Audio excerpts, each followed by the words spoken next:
Exeter hosted housing planners from across the state on Wednesday the 5th for Planning NH-UNH Cooperative Extension's Housing Academy. The event started off at the site of the Gateway to Exeter project in Epping Road. When finished, it will have 224 units, split between two buildings ranging over a 50,000 square foot total on 17 acres of land.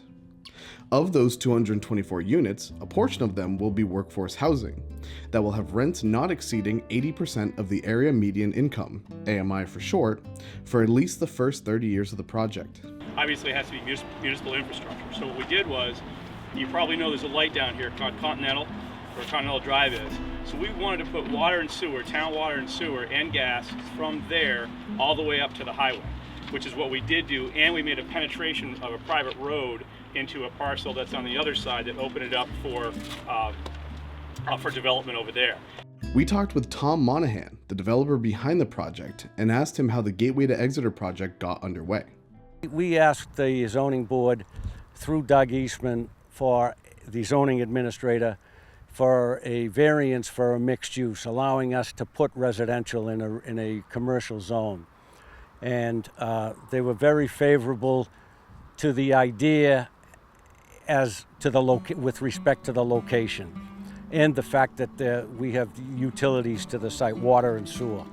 It just creates a lot of economic opportunity. Generally, every step of the way, I needed the town's assistance, and they came right to the fore. As we've gone along, it's been a good, wonderful working relationship. The group met again in the Exeter Town Hall to discuss with each other how they take care of their individual business, such as accessory dwelling units, zoning, and legislation.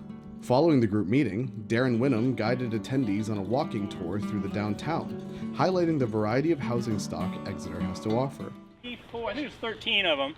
These are all homes, but this is one parcel, and these are all condos. So we thought this was a pretty unique way to see this site developed in a way that showed density, and you can see they're beautiful.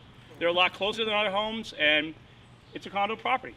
We caught up with Winham after the event to learn more about the housing initiatives and how they connect to economic development. A lot of times we don't get a chance to see each other in one location, so they do these housing academies here and there, and Exeter was chosen to be the host this time. So regarding Exeter's housing situation, it is dire, just like every other community in the Seacoast. It's very expensive.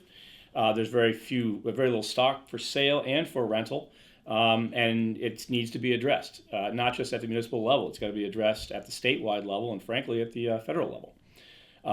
It's a problem that's not going to go away. It is probably the number one economic development issue, and it probably will be for the next 2 decades. So there's a lot of very smart people that are trying to address it, and the hope is that we can start getting on top of it.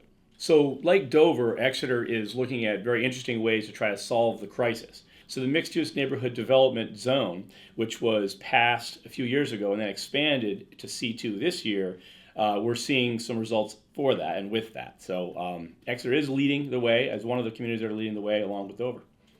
To learn more, visit www.exeternh.gov/ed, or you can watch full coverage of our stuff on YouTube at Exeter TV, Facebook, Instagram, or on Comcast channels 8 and 6.